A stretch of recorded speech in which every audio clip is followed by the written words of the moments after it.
Yo,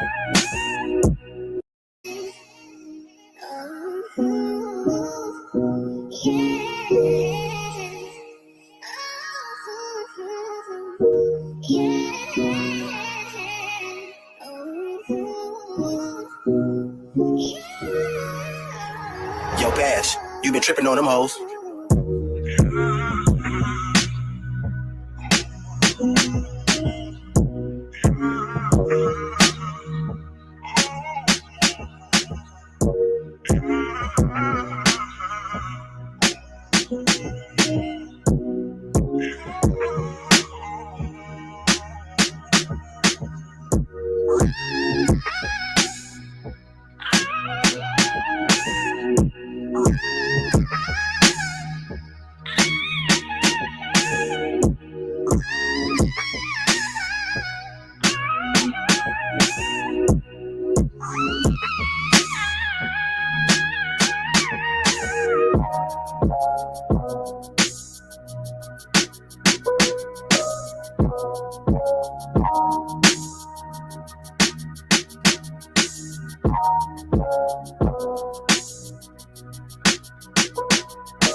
Yo, Bash, you been tripping on them hoes.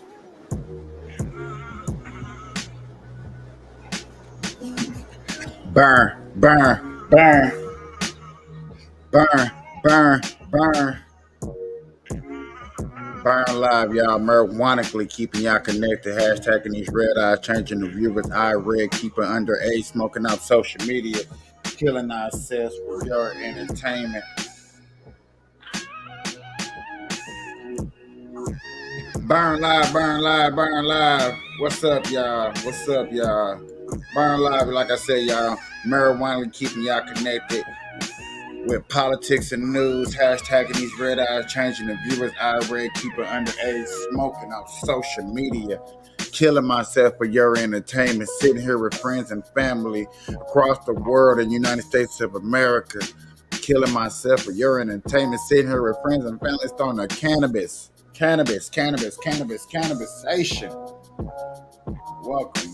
Welcome to an early. I'm live 30 minutes earlier than normal time because I just couldn't wait.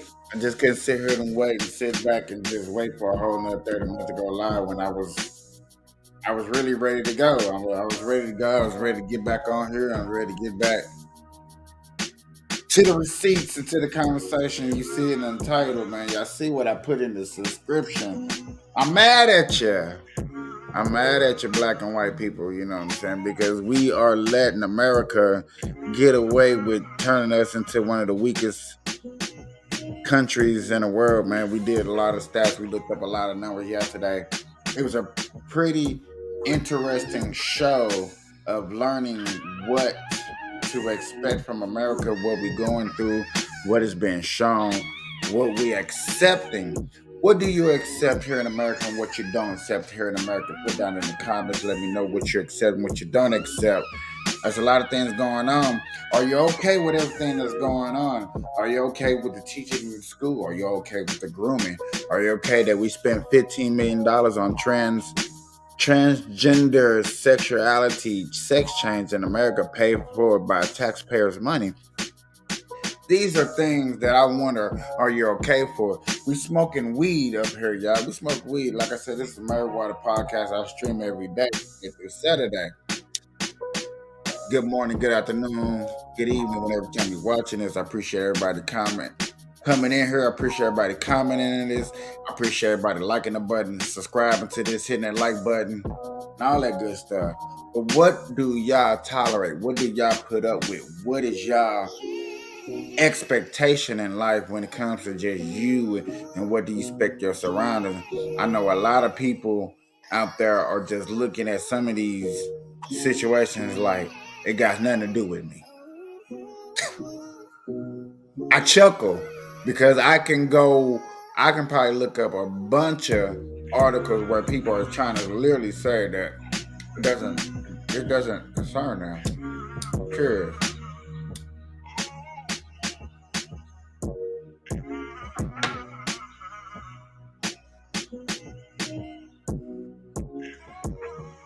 But that beat got me just rocking, y'all. I know that I do play beats in the background in my beginning, especially in the intro when I'm getting ready. When you're hearing that music, y'all know I'm about to come. I try to play a little music live before I go on to give people time to get the notification. Go find something like, oh man, he about to come on. He got to come right on. Play a little music, get y'all entertained and stuff before I go live. Man, are we really ready for our government to really take over? Are y'all really ready for that? Is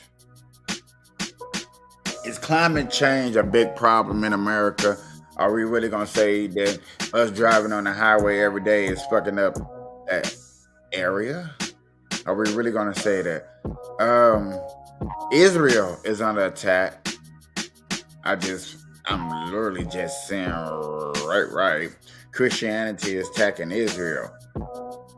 No, that ain't got nothing to do with America. I know that doesn't have nothing to do with America, but stories like this in the land of the free, we talking about Israel, y'all. Israel supposed to be one of the grandpappy places to be. You know what I'm saying? If you don't think Israel is one of the grandpappy, one of the holiest places in the world to be, you're slightly tripping. So let's see what's going on, y'all. Good morning, good afternoon, good evening, whenever you're getting into this, whenever you're watching this. I appreciate this. Appreciate you watching it. Appreciate people watching this 2 days later, 3 days later, maybe a week later. Appreciate it. Let's get into this. Thank you so much for joining us for CBN News Watch. I'm Ephraim Graham. Ahead today, Christians attacked in Israel. We're going to bring you the story of an assault at a worship event in Jerusalem and how other Israelis are reacting to concern about violence. FBI Director Christopher Wray under fire from Republicans on Capitol Hill as they ask if the Bureau is being politicized and protecting the Biden family. Well, here is response. Some good news for your wallet as inflation is falling, but is a recession on the way? We're going to take a look. And the hit film Sound of Freedom has brought the issue of child sex trafficking front and center. We're going to hear from the man known as the machine gun preacher about fighting trafficking in Africa and why it's also such a problem right here in the United States. All those stories and more today on CBN News Watch. This is CBN News Watch. Let's begin this half hour in Israel amid growing concerns about violence against Christians. Recently, for at least the second time in a month, a number of ultra-Orthodox Jews publicly confronted Christians and Messianic believers. The most recent happened outside a Hebrew worship event in Jerusalem. As CBN Middle East correspondent Julie Stahl reports, this time the hostility also led to physical attacks.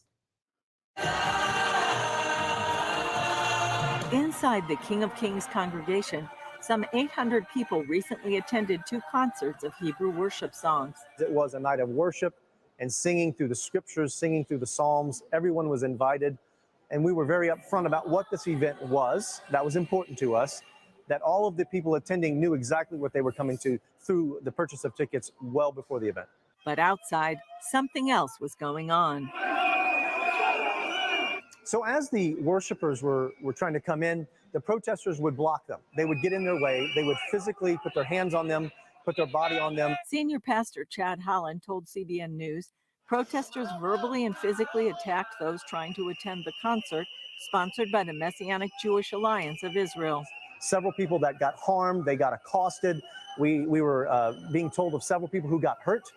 I see Jews here too, not just Christians. In addition to that, there was quite a loud noise-making group, and eventually this group of protesters, and we might even say violent protesters, grew to between 80 and 100 people. While Holland commended police for bringing order, he felt more could have been done to prevent the situation. We want to say thank you to the police. They did such a good job. They were so brave and courageous. All we would want is for the police to take it more seriously early on, to send more police early so we could avoid this whole event altogether. Protesting always lead to, okay, let me rephrase that. Majority of protesting damn near leads to some type of violence somehow. I don't know what triggers protesting and violence. I just testosterone, too many people around, men sizing up each other, thinking that, hey, you know, he's weak, I can take him down. Things of that nature is the reason for, I believe, protesting doesn't work. It's always crazy. You got people rioting the streets.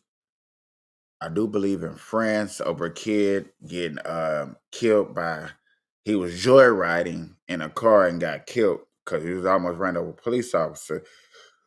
So you got protesting and rioting in the streets. You also got this over here in Israel too. It's not a good look when you're protesting and then other people come and interrupt it. I don't care who you are, Black Lives Matter, any group out there. That's why I just don't believe in protesting. Protesting has never proved anything One to of nobody. Jerusalem's deputy mayors, Aryeh King, stood behind and supported the protesters, which included many teenagers and young men. Others cheered them on from above. It's people who have a very warped view of what the Christian community is. They feel that most of the Christians in Jerusalem are there missionizing young Jews.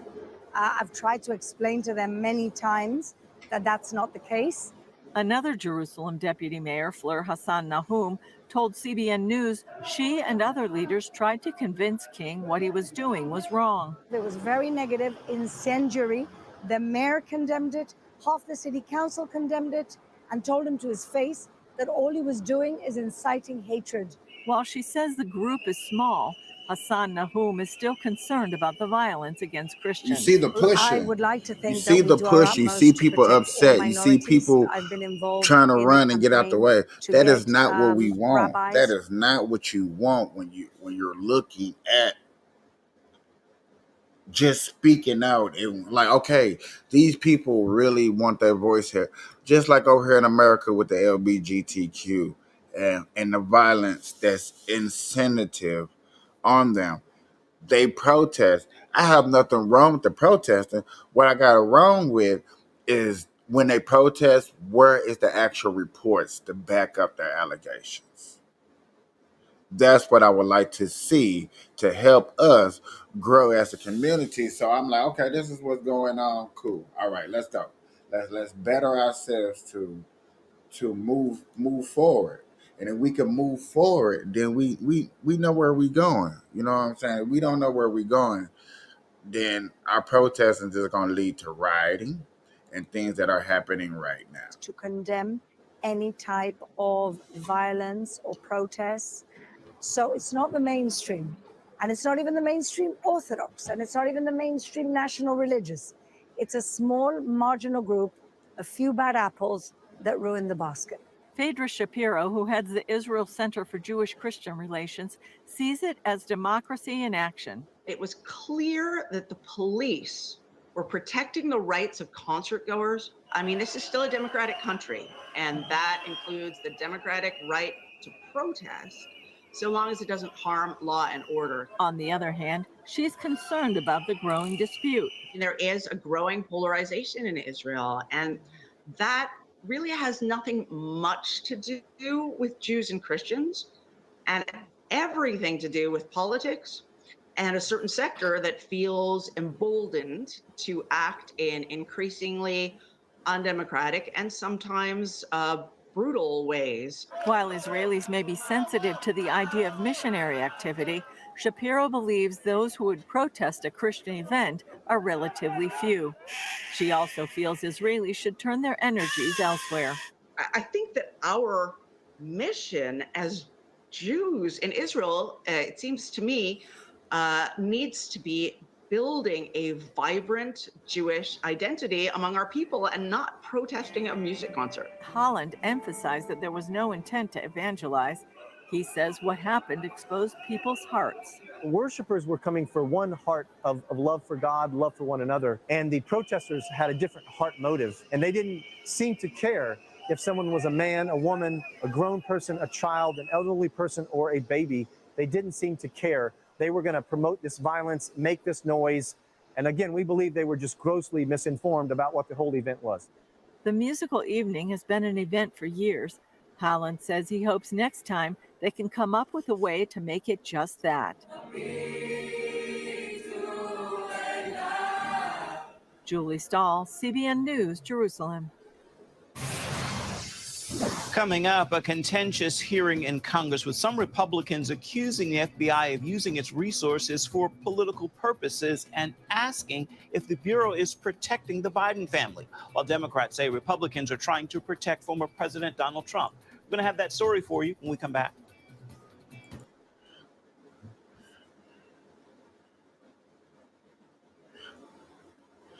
This democracy that we call America, that's playing with FBI's times and money and budgets, which, you know, we as American people don't even like the FBI. We don't like the CIA. We really don't even deal with those entities for real, unless you truly drug trafficking or kid trafficking in your town and state or wherever you're from. Just being honest with you, just putting it out there. These things, these stories like this that we come across every day, where the FBI for what 3 years went after a person, and we heard every collusion, every possibility. He got indicted over it, and then to come 3 years later, almost 4 years later, to say that they had nothing, no evidence, nothing to search this man. And now, in the same token, we found weed. Well, they found 20 bags of weed and 1 thing of cocaine in the White House. And all of a sudden, nobody's convicted. Nobody. Everybody walks free. So the question is if the FBI are we using the FBI for our own personal gain and just try to make what YouTube coverage?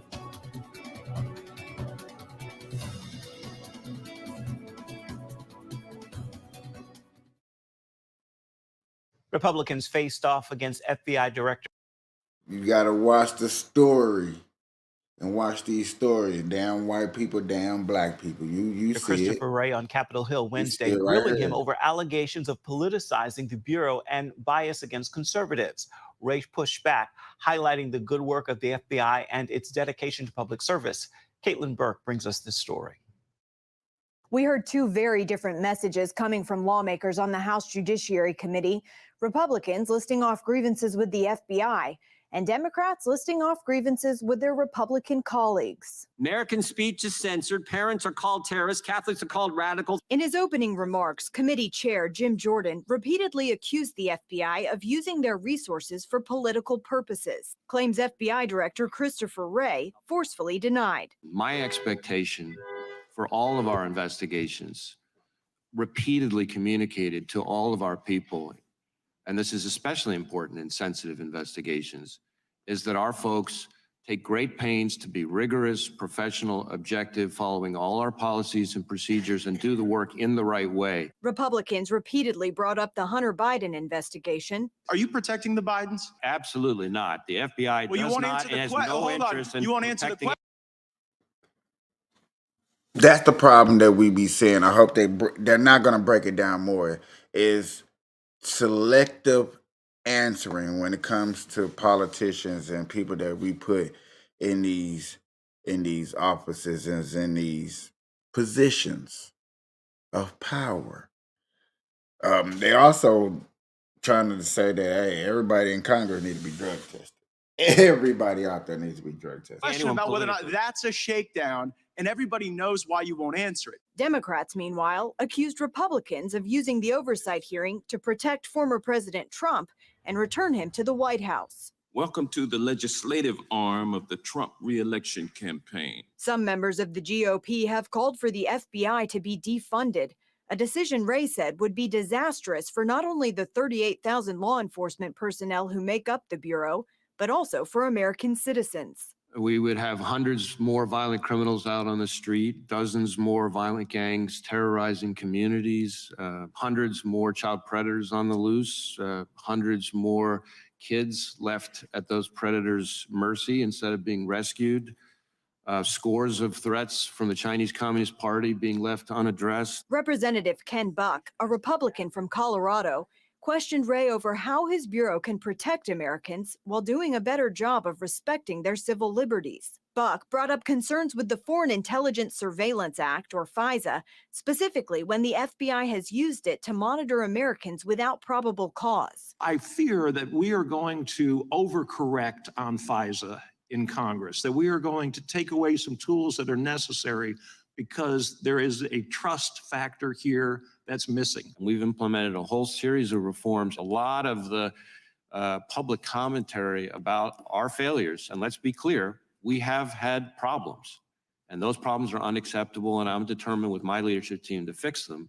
But those problems almost entirely predate those reforms, even though some of them have just come out. Overall, Republicans did not appear to be satisfied with Wray's responses and are expected to push for further reforms within the Bureau. Caitlin Burke, CBN News, Washington. Also in Washington Wednesday, a plea. So we know the FBI, basically, y'all, I'm just going to put it on out there because I know y'all don't get it and y'all don't probably care. So the FBI is used right now as a pawn for both sides. Both sides want to point fingers at each other. The Republicans and the Democrats want to point fingers at each other. And we're going to point fingers at each other. We're going to point fingers at the FBI because nobody's going to hold nobody accountable. Therefore, we can go back and forth. Nobody gets in trouble. We look good on television. You see what I'm saying? You see what I'm getting to? Everybody looks good on television because we're pointing fingers at somebody and we're getting questioned. They're getting questioned, but nothing's getting done. So therefore, who's to blame, who's fault for it? But let's show the people that it's getting done.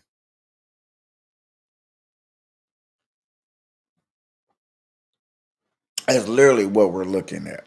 Literally what you're looking at is we're doing our job, so chill out.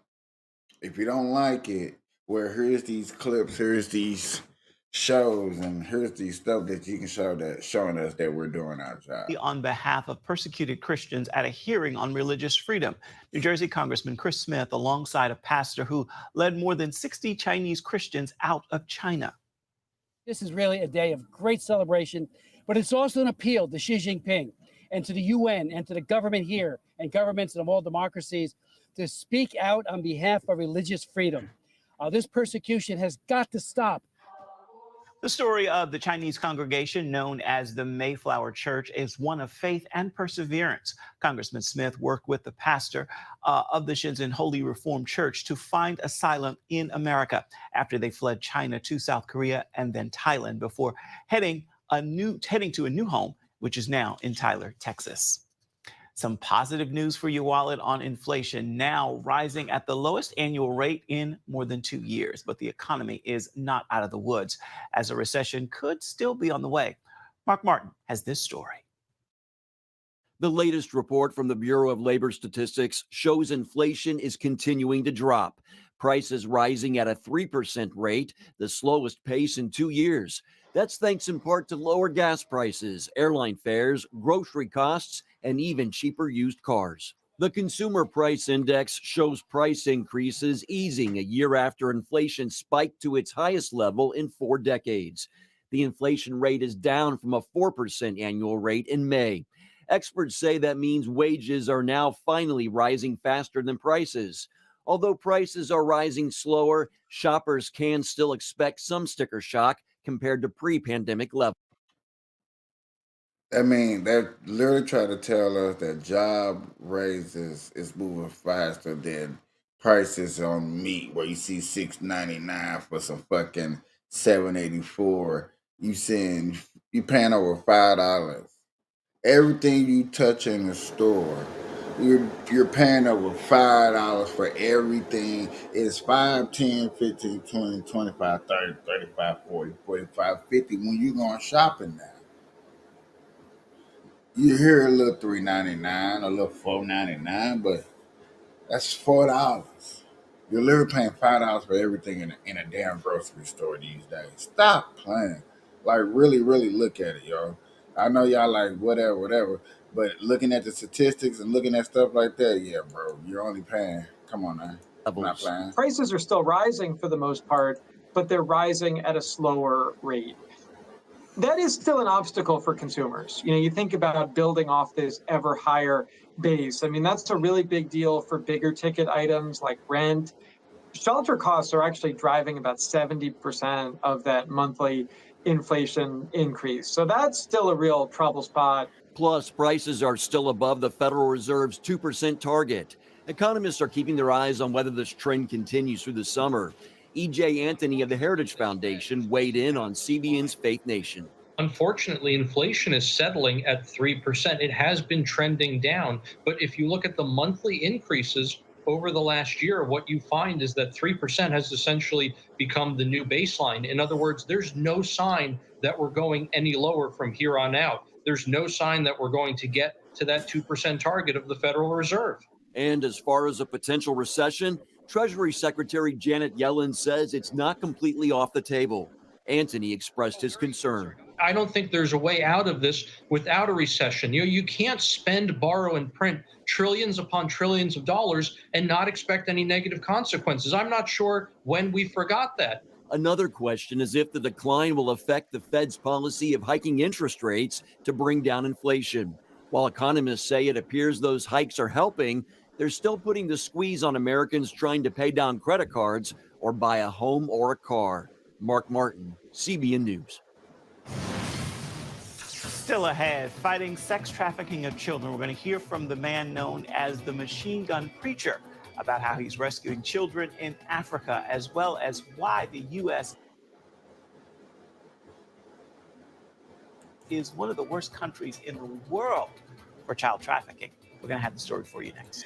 Didn't I say all of this? There's just more reports, more reports. I know a lot of people are finna turn away and don't want to see stuff like that, but listen, it's true. You know what I'm saying? And this is what that movie was supposed to do. Shed a light on predators and people and let them not get away with calling themselves. Sound of Freedom is drawing much needed attention what to they the call global themselves? human trafficking People crisis. of It's young, a I forgot the title. $150 billion per year criminal industry affecting 25 million people worldwide. Appearing on this week's episode of The Global Lane, a man known as the Machine Gun Preacher, American missionary Sam Childers explains why after more than 25 years, he's still rescuing children from traffickers in East Africa. You know, I believe it's a serious problem around the world. Africa has a lot of problem going on, mainly because of the rebels in the bush. But here in America, we got a serious problem going on with it. I will say the president of Uganda, if you get caught molesting children, you get caught raping children, whatever, you're in a serious problem, could even be sentenced to death immediately. So the child trafficking within Uganda it's there, but mainly out around the borders. South Sudan can be a problem. Sudan can be a problem. Any country that has war going on where there's rebel leaders and rebels there fighting, yes, there's a serious traffic problem going on. And of course, you rescued children from the Lord's Resistance Army and Joseph Kony. Now it's the DRC. Tell us what's happening to children in the DRC. You know, you have ISIS there, you have Islamic State, and you have ADF. Those people have teamed up together. And so there's a lot going on. You know, it wasn't but a year or two ago, ISIS put off a couple bombs inside of Uganda, in the capital city of Kampala. Yeah, a year and a half ago, we talked to you about that, right? So there's some major things going on. But ISIS, we need to realize that ISIS is a problem around the world. And the big thing with ISIS is if you have your borders open like we do in America, you need to realize they're around us. You know, I don't want to scare anyone, but they are around us. So ISIS is a problem. Now I'm working in an area called Banjibujo. It's right on the border of Congo and Uganda. We're there rescuing children, child soldiers. We're still there doing the same work that we've done for 25 plus years now in East Africa. How bad is it, though, Sam? Does it compare to the LRA and what they did with children? You know, I'm going to say no. It is in the Congo. I am not within the Congo working. I'm still on the border of Uganda. There's some serious problems going on. We know there was just recently a school was just raided, and it was 38 children. And the girls, if you remember correctly, what they did with the girls is they hacked them to death with machetes while they were asleep in beds. The boys, they locked into a dormitory and set it on fire. So where our farm is in northern Uganda, we're building a school, we're building a church, we're building a new marketplace, and we're building a big dormitory to bring those children into that area that's rescued out of that war in the Congo. And it isn't only Africa. The United States ranks as one of the worst child trafficking countries in the world, also on the global lane this week. Jessica Vaughn, director. One of the worst. Y'all, I'm just wondering, y'all thinking how I'm thinking. You know, with all these groomers and people that are grooming each other, you know what I'm saying?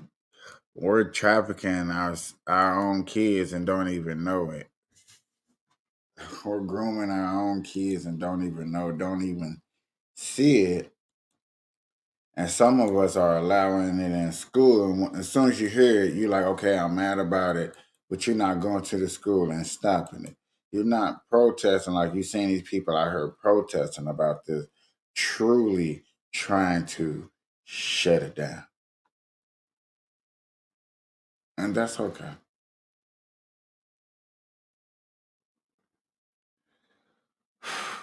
You take a deep breath and you be like, man, one day it's going to be okay.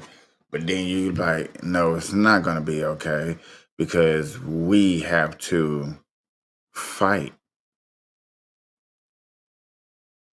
We got to fight. Peace. So you think that Let me just play this real quick, y'all, for you.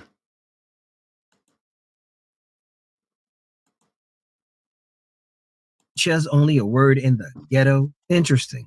Hi, Chase. This you. I mean, you are Chase Lewis of Chase Lewis Music of the Food Stamps, right? As in Tyler Childers and the Food Stamps. Tyler Childers, the very openly and vocally anti-racist country Americana folk singer. Yet here you are getting caught white-handed, being racist. Are you secretly clowning Tyler when he's singing, I'm all yours, your old man? Is yourn only a word in the trailer park? You are gonna sit here and try to clown out ya as if y'all don't say at here? Boy, stop! The last people on earth who should be clowning Black English are white Southerners. Because inasmuch as prescriptivism is inherently racist, it is also classist. And the same folk who call me ghetto will turn right around and call you hick, a hillbilly, a country bumpkin. Yes, when it comes to linguicism, white privilege is a thing. But country white folk, you might get by, but you won't get away. What goes around, comes around. We out, y'all. Peace. So you think... It'd be interesting what he be going through and what people be putting up in his comments. That's why I had to play it. It'd be very, very interesting and some things.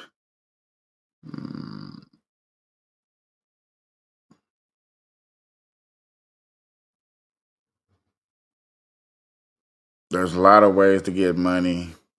I know a lot of people have been hearing about Bitcoins and trying to invest into Bitcoins. Probably don't know what Bitcoins really truly is and how it looks. Crypto price warning. Yeah, I heard it in the background. That's, you know. Let's learn some shit.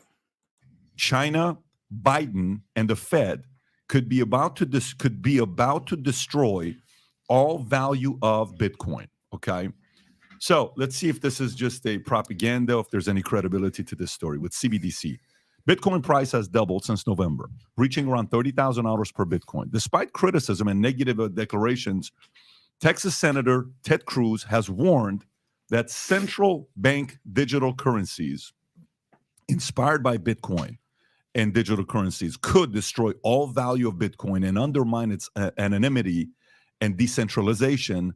China is currently leading the way with the digital yuan, which some see as giving governments unprecedented power to surveil and control citizens. Cruz introduced legislation to prevent the creation of a digital dollar, saying the U.S. government has no authority to unilaterally establish a central bank currency. He added that those who want a CBDC. Now, that's amazing that the Republican is saying that Ted Cruz is saying that the government has no authority controlling American people's money and seeing every dollar that we make. Do you hear any Democrats saying that? Actually, you do. Actually, you do. So I don't see why, like this, if this is true and this is a problem, why we're not sticking together on both sides to fix this. This should be an easy fix of shutting Joe Biden down and China down and whoever's up with this. CBDC dislike cash because it is not subjected to centralized control and constant surveillance, which is a key feature of digital currencies. Despite his concerns about CBDC, Cruz remains incredibly bullish on Bitcoin, calling it clearly the alpha in the current crypto sphere. Are you just as concerned about this as Senator Cruz is? Every time a politician wants to ban guns, there's an explosion in demand to buy guns, right? And so talk about CBDCs really as a marketing event that causes everyone to think about a world where they don't own their own money. And that makes them think, well, what kind of money could I acquire that I would own? And the most censorship-resistant monetary network in the world is Bitcoin. So interest in CBDCs is just going to drive more feverish interest in Bitcoin. It's actually driving awareness, and Bitcoin is growing as people become more aware that they need something which is non-sovereign, store of value, nation state resistant. So, and basically saying that America is finally starting to invest in gold and pictures and watches, things of value.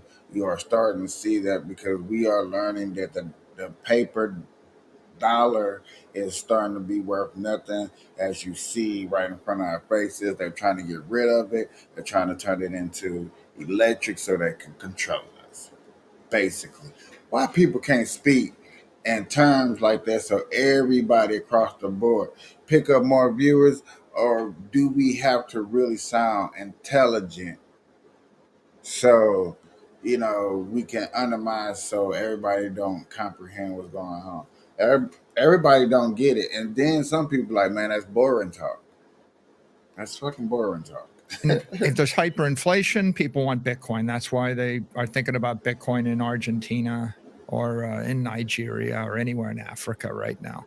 If there's moderate inflation, people that are sensitive to it will go for Bitcoin, and then the people that think the inflation will go away will look at it as an oddity.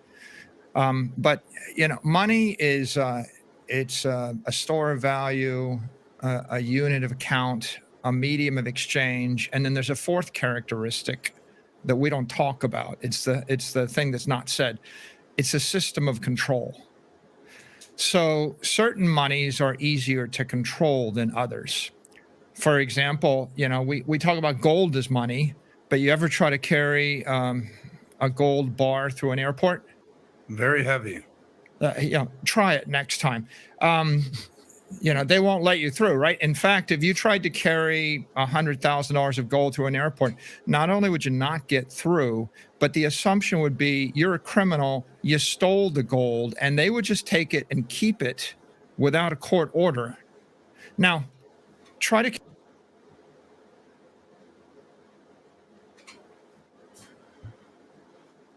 Shocking. You worked hard for your gold and you're like, fuck it, I don't want no dollars because the white the white man or the government taking it from you. You put it in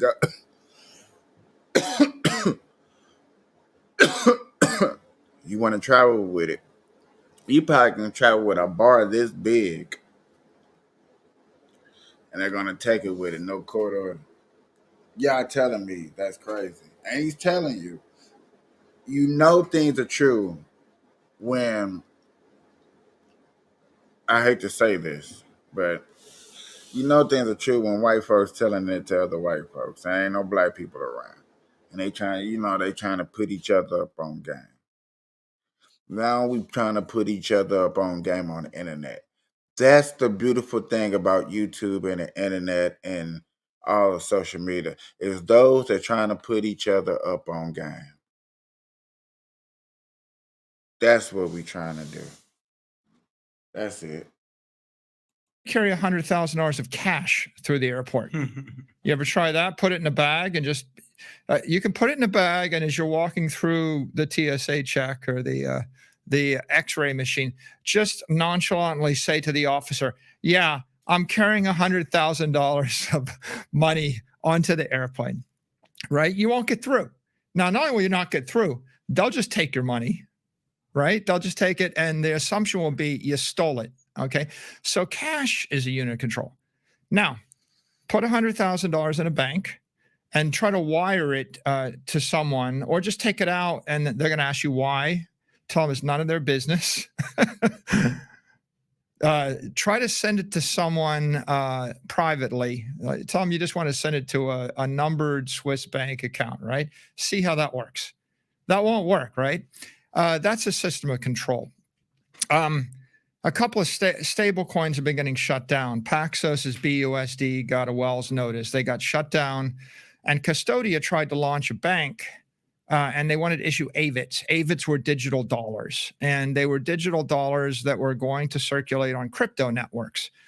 And the regulators denied that banking license, and it's about a 70-page denial letter, very articulate, and I read it all. I read thousands. I read all of the crypto legislation and all of the crypto litigation. So if you dig into that denial letter, which is very well written and articulate, what is very clear is that the regulators say we're not going to allow the bank to form because we don't want someone to issue digital dollars that will circulate on crypto networks non-KYC, evading our our anti-money laundering rules, our anti-terrorism rules, our know your customer rules. So it's clear that the regulators reject with prejudice the idea that you can circulate large sums of dollars without. This is not against black or whites. This is just against pure people. Pure people. I just want to put that out there. No race. Pure people. Rich, poor, middle class, no color, whatever color. Yeah, I said it, no color, just in case you see through. Without reporting that. Now, that's a political football, right? Because a lot of people in this country think that you should own your own money and you should have financial privacy and you ought to be able to do what you want with your money. There's another group of people that don't agree, right? Ted Cruz is on the side of freedom. You ought to own your own money. Now, it turns out that if your money's in a bank, you're not going to be able to circulate it freely. It's controlled. And on the other hand, Bitcoin is the one network you can't control. Ted Cruz's famous line is, I like Bitcoin for the same reason the Chinese don't like it. They can't control it. Nobody can control Bitcoin. So if you're insecure about being able to own your own money, do you own it? And can you actually use it without asking somebody's permission? Then the solution is not gold. It's not silver coins.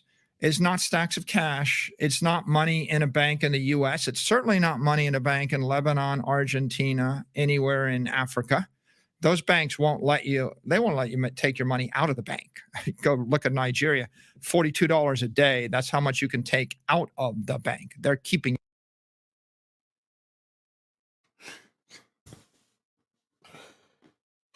My niggas, anybody want to go to Africa? Because you only taking out $42 a day when you spend it, especially if you make a bank. Wow.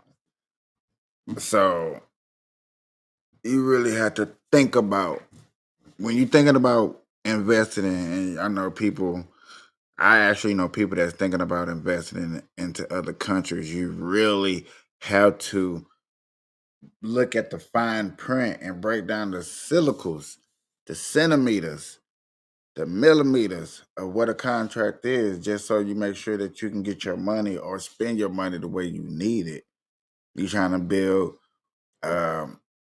Airbnb is a global thing that's trying to pop off in Africa with outsiders. You know what I'm saying? You know, a lot of people in Africa do the gold rush, and they're trying to. If you actually see some updated pictures, like really go look up Africa, you see skyscrapers and some beautiful highways and things like that. Don't get it twisted. But the cost of transporting out there in Africa and other countries, I just know about Africa because I just seen a report recently, is, you know what I'm saying, very expensive. You know what I'm saying? Personally would love to do business with Africa. I would love to find some business, some way to do trade, and, you know what I'm saying, give back to Africa. Don't get it twisted. You know what I'm saying? Better than other countries out there that you can choose from. But, you know, Africa has their bad points too. You know what I'm saying? They have their good points. What you see right here in this money situation is going bad because we're voting the government into doing things that is not realistic to help us and you out. You heard Tom Cruise is about free money, building your own money. They're about controlling money. And it sounds like both sides. Not just the Democrat and just not the Republican. It really does sound like both sides. So you really need to be careful here on out, especially with technology getting faster and just like I'm gonna try it out soon. I'm really gonna put a project together and ask my team. We're gonna try this AI out and see if we can generate a revenue for us, and we're gonna listen to the AI and see what it does.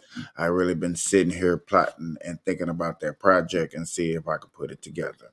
Okay. Also, you really, really, really, really need to start investing into the land. Your money. So the one network that you have that gives you a decent chance of owning your own money and then being able to spend it the way you want is Bitcoin. So I'm not worried about Bitcoin. I do think that there'll be a massive political fight over CBDCs. There's a technical challenge. Our government doesn't know how to issue a CBDC. We don't know how to issue digital currency. The people that are issuing digital dollars are the cryptocurrency people, right? You know, Paxos knows how to issue a digital dollar, right? And the regulators sent him a Wells notice saying, shut it down. So the private market knows how to issue digital dollars. The government doesn't, the EU doesn't, the feds don't. And so even if they wanted to, they can't technically right now without somebody else's help. But as long as Congress is split, right, it seems to me quite clear there's a large faction, by the way, on the Democratic and the Republican side. I mean, Robert F. Kennedy, I don't think is in favor of a CBDC, nor is Ron DeSantis in favor of a CBDC. So there are a lot of free-thinking politicians in both parties that are adamantly against having a system of control where the government can decide how it used to be $10,000 was the cutoff of the report, right? It used to be you had to report when you wired $10,000, and that was back when $10,000 was worth something, right? It used to be, I think it dates back, 50 years or something?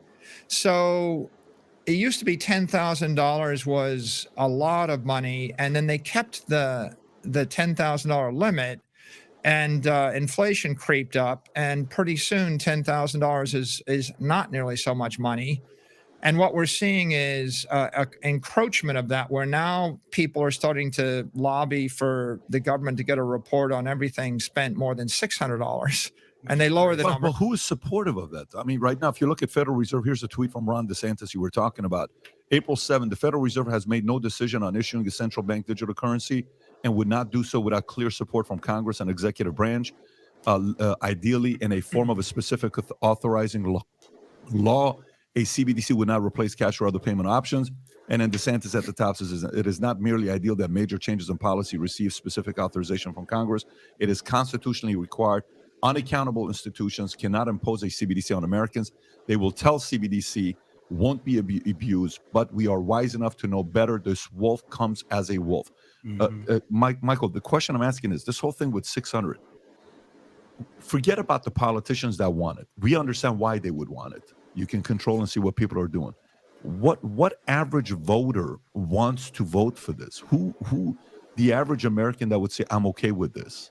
I'm sure the overwhelming majority of the population is adamantly against it. And I would say a decent majority of politicians are against it, but there is a fringe wing that wants to impose control over everybody, and they don't trust anybody. And you know, heck, at some point they would probably like to see how you spend $50, and that's the control freaks in the political sphere.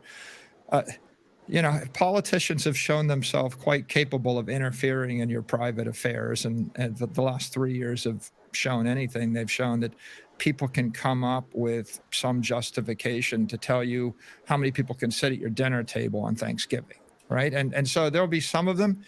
I don't think that politically it's going to fly in the near term. And in the next 2 to 4 years, I don't see consensus at the political level to impose a CBDC. But I think it's like that persistent boogeyman where people say, "Oh, it's coming," and the result is it's gonna come, y'all. And when it comes, it's gonna be under a law and bill that you're not paying attention. They're gonna sweep it under the rug. It's gonna look something different.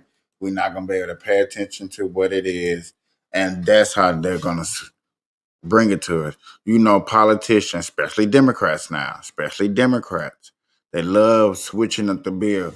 I personally just went through looking at a stadium bill get passed here in Nevada, and it had the nerve to have SB1 on it. It has nothing to do with stadium. Oakland A's coming here. You see what I'm saying? So when bills are getting passed, they're always going to put it up under letters or abbreviations that you're not really truly familiar, that you got to really remember and know. And y'all living day-to-day lives is not trying to sit up here like, okay, man, I got to remember SBS 162. No, I got to remember CBD 223. Yes. You see what I'm saying? It's a lot of different codes that you got to remember and try to think about when you go to voting. And the government and people in higher places know that y'all are too busy to want to break that down and see how that goes. We all know that. And that's sad that we don't have the time to want to take out to do that. And I think that's the problem. And like I said to my peoples when I found out, and I'm gonna keep going back to this, when we find out that the military is weak. We find out that the military is weak. That's a problem. When you find out that little kids don't appreciate America, and when you hear the parents admitting, "Oh yeah, my kids don't care about America, don't give a shit."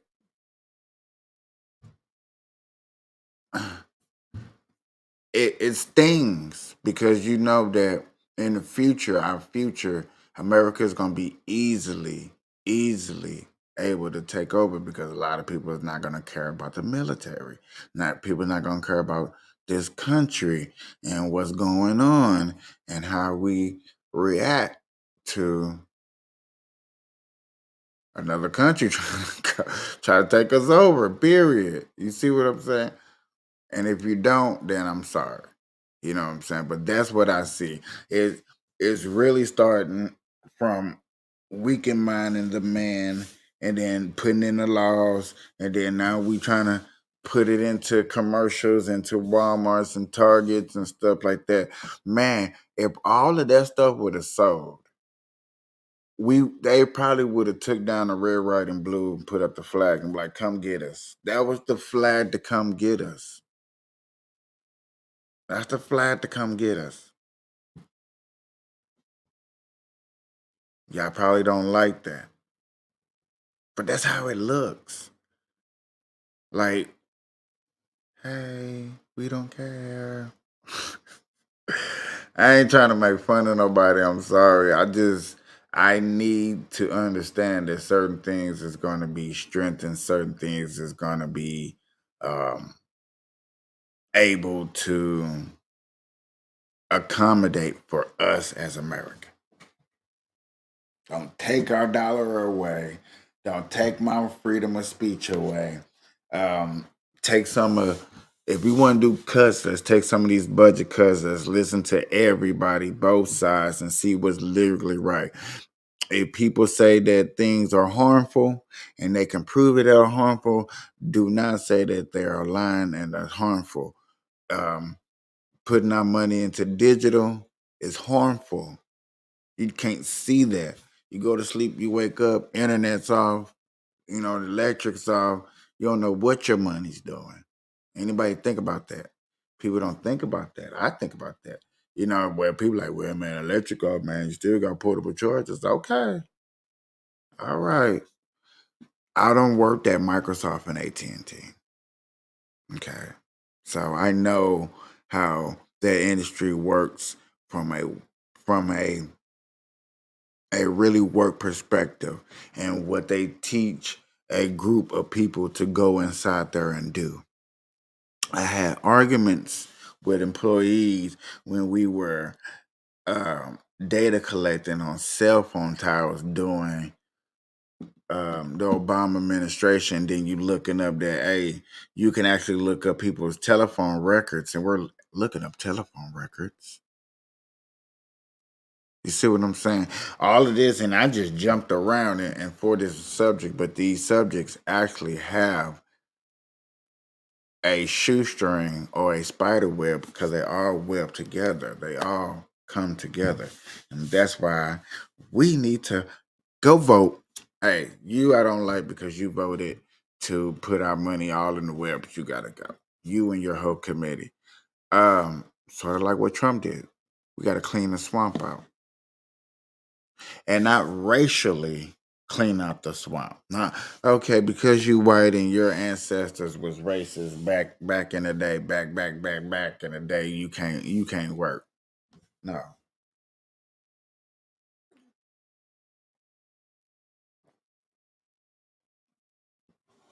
Oh, let me see if I can find this one report that I did see that I'm gonna share with y'all because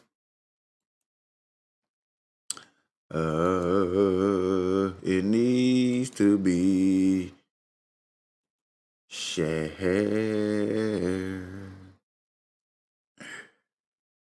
If I can find it. It shouldn't be too far. I think I just seen it. I think I was just watching it.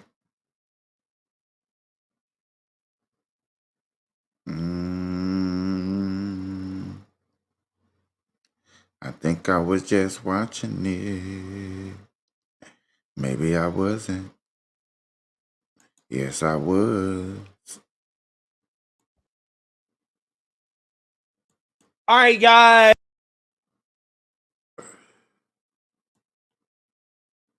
Hey, so we got to talk about.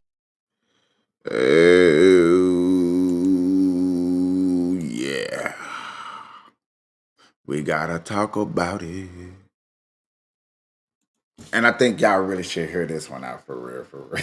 Reparations, because reparations is finally happening. Okay, it's happening. Okay, the woke revolutionaries waited for so long, and reparations is finally happening, at least for a very, very, very small amount of people in the woke town of Evanston, Illinois, which is a suburb outside of Chicago that approved over $10 million in reparations that would go to about 140 people.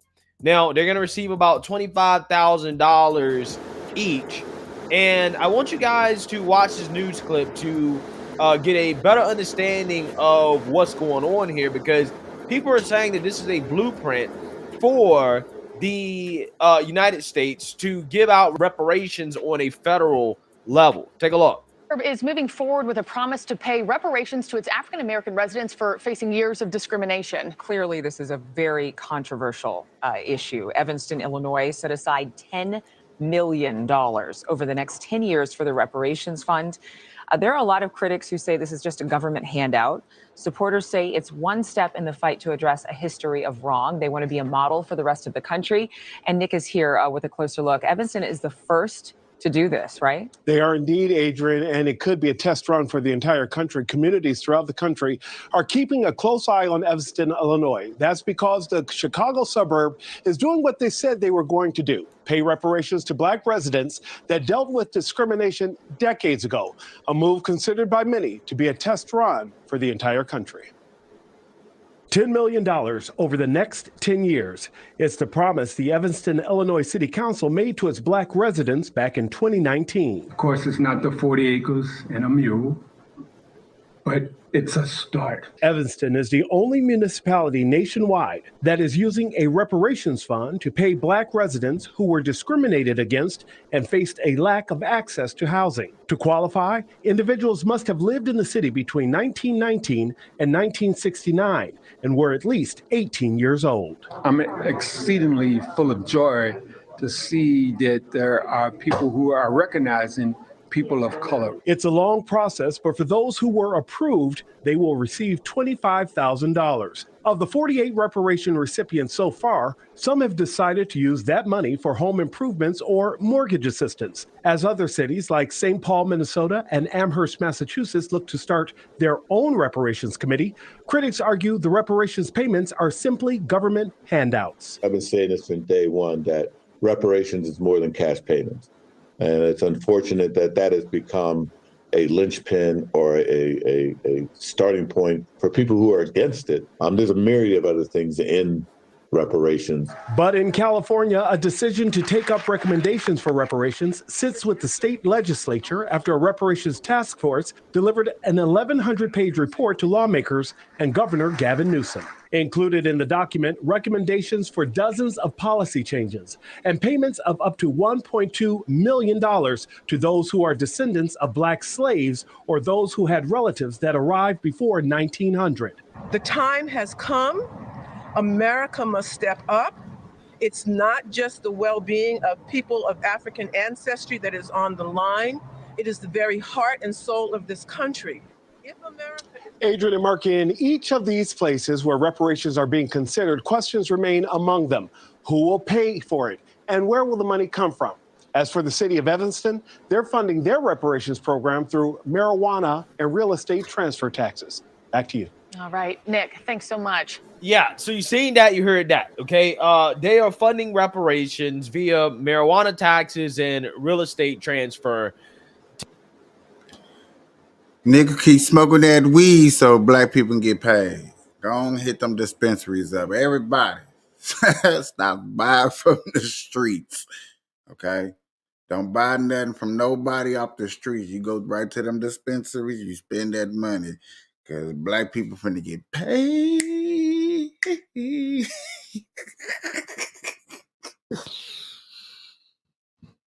Like I said, this is a blueprint. So, like I said, if this works, y'all, this is finna be, unfortunately, amazing. I don't know how y'all want to look at it, but you know what I'm saying? I'm going to finish more details of this. Taxes. Now, I don't want people to get their hopes up because I'm not in the business of selling people pipe dreams. This is a one-off situation, okay? You only have about 100 and some people that are going to receive this. And there are definitely people that are going to extrapolate a conclusion that, hey, if this town can give out reparations, why can't the United States give out reparations? Well, again, quick math here. Okay, we have 40 plus million Black Americans in this country. If you gave all of them $25,000, we're talking about over $1 trillion. Okay, I'm not sure exactly where we're going to get $1 trillion from. I'm not sure if you have enough people that can smoke enough weed to give out $1 trillion to black people. And in fact, when he laughed and said that, it made me think that, yes,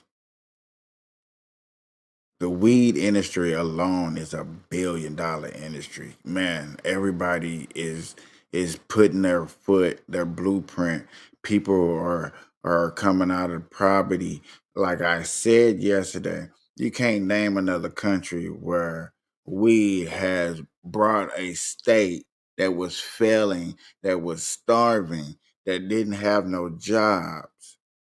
And once the marijuana got legal in the state started booming. Jobs came back. Houses started getting built. And I'm talking about Denver, Colorado.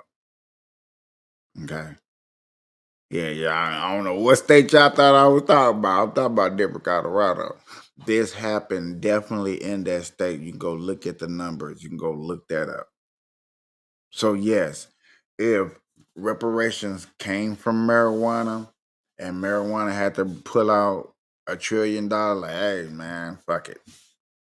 You know what I'm saying? Then you would, if this happens, I'm just saying, if it happens, then you might want to let the feds tax marijuana and let dispensaries deal with banks. It shouldn't be no problem for a dispensary to put their money into a bank and have a good investment. You will have to make that. You know what I'm saying? They're doing it in Chicago. I know people in Chicago like, my money going where? To who? To what? This is going to who?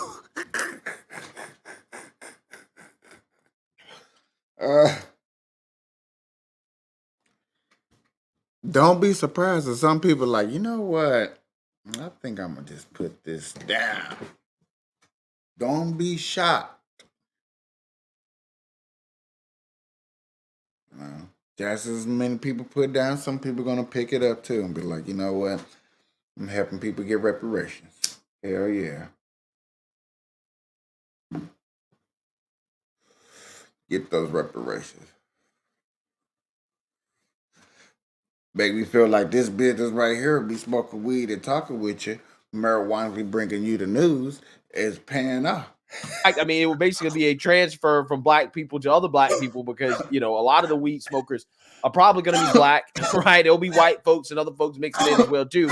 But I'm just saying, I just don't think that this is something that is going to happen at the federal level, okay? But that won't stop people from getting up people's hopes and dreams, even though these people got a deal, in my opinion. And speaking of a deal, I have a deal for you guys that is definitely going to be a lot cheaper for that and for consider consolidation. This is why I have a VPN as features in another cool disconnect Atlas VPN world. For example, Atlas gain actors internet speeds from slowing down while you release. Atlas VPN has a dedicated connect one big deal area deal.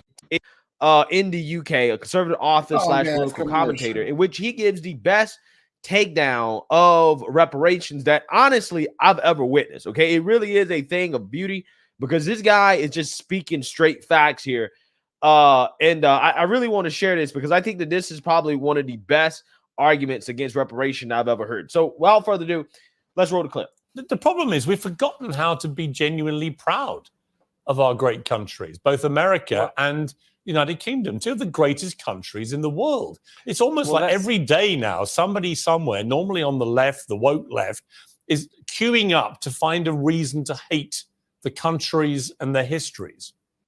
Well, I mean, I got to tell you, the UK and the United States are the two greatest countries ever, right? In history, in my opinion, not just today, but just ever, right? And people seem to be very unappreciative of the fact that they have the privilege to be born in these great countries. I mean, in just Western society in general.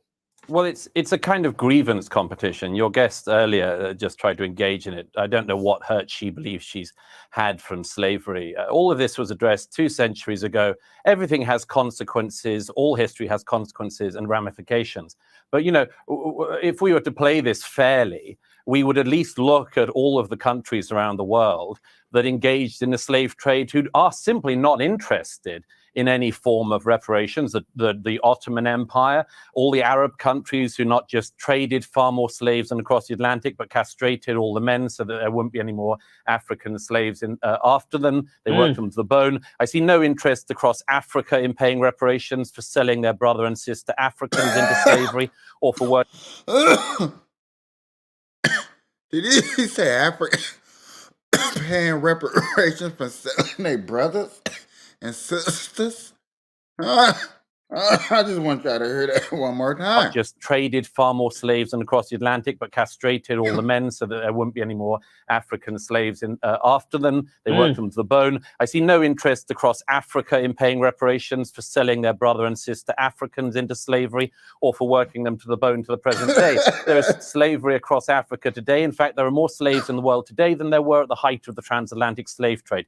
So some of us are simply a bit bored of hearing people ripping at closed wounds and then crying about their hurt or their presumed hurt, because everybody could do this. 1 million Europeans were stolen by North Africans over the course of decades of the North African Barbary pirate slave trade. Where would you end if you did that? The answer is you couldn't end, because nobody is alive who has actually suffered the hurt, and nobody is alive who did the wrong. And I'd make one other point, if I may. It's always the countries that people want to come to who are put through this struggle session. Britain, like America and France, are the most desired destinations for migrants worldwide. We looked this up yesterday. I looked this up. I promise you, I looked this up yesterday, and it amazes me that America was number one. Number one destinations of people wanting to go. But yet again, why do you love America? I hate America. This is the dumbest, racist, white people, white supremacist place. Then why do so many people want to come here? Over 50 million people want to come here, and that was just this year alone. I looked it up yesterday. I'll never forget that number, because the next number to it was 16. I'm looking around, I'm like, man, that doesn't make sense to me. But I guess it makes sense to y'all. I don't know. I don't get it. I don't get it.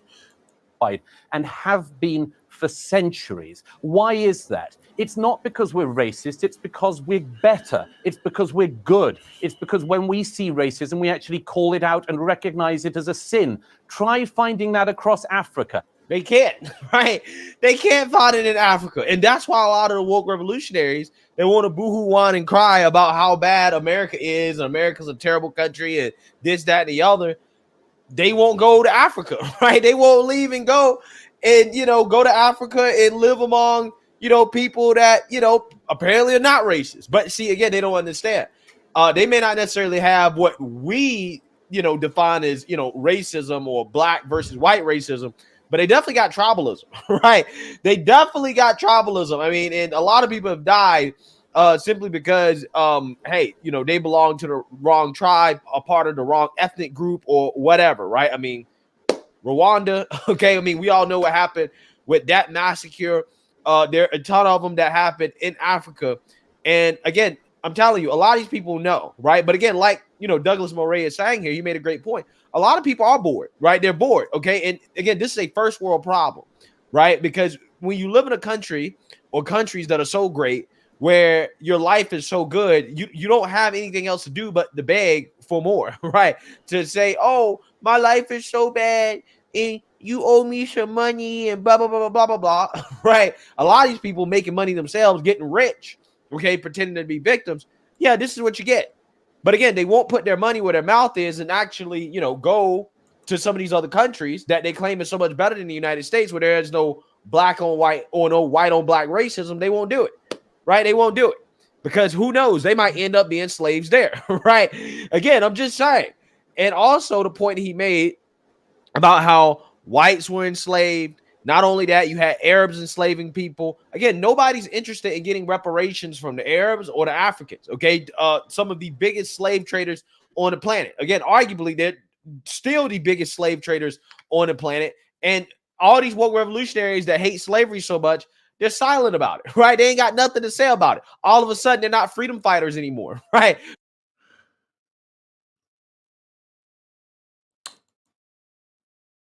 Hey man, let's just go get our money. Let's just go get them checks. You know what I'm saying? Let's just go cash them in. We're gonna be all right. You're gonna be okay. All right. That's basically how it's gonna look.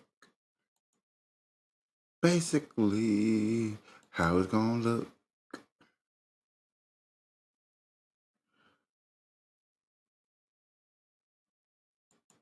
I wanna see.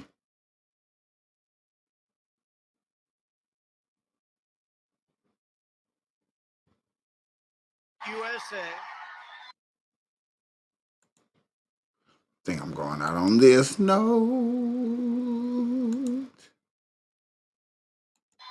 And I want to thank our good friend Charlie Kirk for everything that he's done to build Turning Point. It's incredible what he's done in a very short period of time into one of the most powerful grassroots organizations in the entire nation. It's really timing couldn't be better. Do you agree with that? His newest project for mobilizing early voters will be a difference maker in the next election, and it's going to make it a much more difficult job to cheat because we're going to swamp them. You know, when you start swamping them, but they cheat. They'll do anything they can because they don't have policies, open borders, no voter ID, high taxes, high interest rates. The only way they win is by cheating. We're also delighted to be joined by Representatives Matt Gaetz. Where's Matt Gaetz? I love Matt. Where is he? He's great. Thank you, Matt. Thank you, Matt. No, I'm glad you stayed, Matt. I'd be very disappointed. Now, he's a great gentleman and a brave man, too. I will tell you that. Ana Paulina Luna. Ana, thank you. Very great job. I watched those speeches. Another man that is going places, and he's going places fast. Spectacular person, friend of mine, Byron Donalds. Byron. Thank you, Byron. I can't miss him. Big and strong. Was that a black man? Hold on. Wait a minute. Don't be pointing out no black people in your crowd. Byron Donalds. That's my boy. I can't miss him. Look at that big black. A man running as a candidate, Republican candidate. I think he's going to do very well, too. A state that we won by a lot twice, and that's the state of Ohio. We love Ohio, and we love Bernie Moreno. Bernie, where are you, Bernie? Bernie Moreno. Bernie, I hear you're doing well. A man who's gone through hell, but he's kept going, and he's smart, and he's strong, and people love him. Not everybody, but people love him and respect him. Roger Stone. Where's Roger Stone?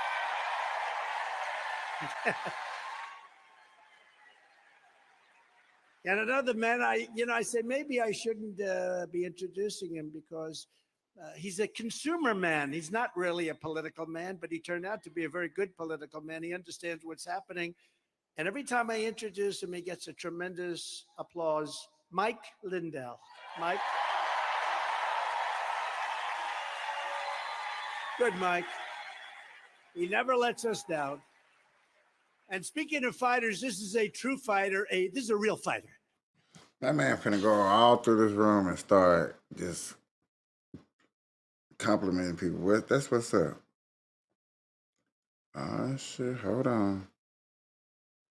We probably actually finna get into this. Let me see what this is about down here. This is far more important because our country is ready to go down, ready to go possibly into World War III. And this won't be a war like others. This will be a nuclear war. And the level of destruction, it's called obliteration. It's not two army tanks going back and forth, shooting at each other. This is big stuff. And we have a man who's grossly incompetent, who doesn't even know where he is, who can't put two sentences together. And this is the man that's telling us what we're going to be doing. Under Biden, hope and opportunity for young people, so many young people here, are being utterly extinguished. In the Biden economy, 1/3 of Gen Z and millennials have no savings accounts and no saving whatsoever. They have nothing. They have nothing. Home ownership has been pushed out of reach for millions, with the rate of 30-year mortgages up 177% since I left office. And by the way, that's nothing compared to energy, where we were energy independent.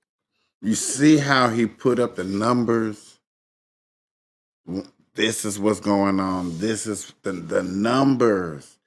The consistent with the numbers is what made us believe and want to vote for Trump. I bet you everybody's finna play like, man, look, you see how he hit you, and the firmness, like, this is what happened, and how he gonna do something about it. As soon as he hits you with a problem, he gonna tell you like how I'm gonna fix it. And now you look at what's happened to energy. We're getting our energy from Venezuela. You believe that one? Real wages collapsed. Telling you where you're getting your energy 26 from. months in a row. Real wages, because of inflation and various other things that are happening. Typical Americans have seen their incomes crushed by $7,400 a year since Biden took office. Think of that, each year, $7,400. That comes out of very, very official offices. This is the number, the biggest pay cut in many decades. Nobody's really seen anything like it, I don't believe. Millions of illegal aliens have stormed across our borders. It's an invasion of our country. That's an invasion, just like a military invasion. Our rights and our liberties are being torn to shreds, and your country is being turned into a third world hellhole ruled by censors, perverts, criminals, and thugs. But as I stand here tonight, I know that the young conservative warriors, and you are warriors of Turning Point, will never let this happen. You can't let this happen.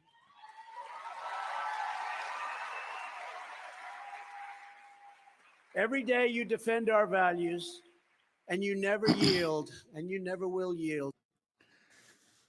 I heard about this. I probably should have did a report, and I didn't. But this happened in Florida. This was today, and Ted Cruz didn't show up. I heard Ted Cruz actually showed up in another state or did something else. This was one of the biggest turnouts. CBS, all the news coverage, which a lot of people was here to listen to this speech and stuff like that. That's the biggest news that I heard about this coverage and this thing. I think I played a small cliplet of it yesterday or the day before yesterday. To the radical left. That's why you are the ones who are going to take back America. You are the ones who are going to make America great again.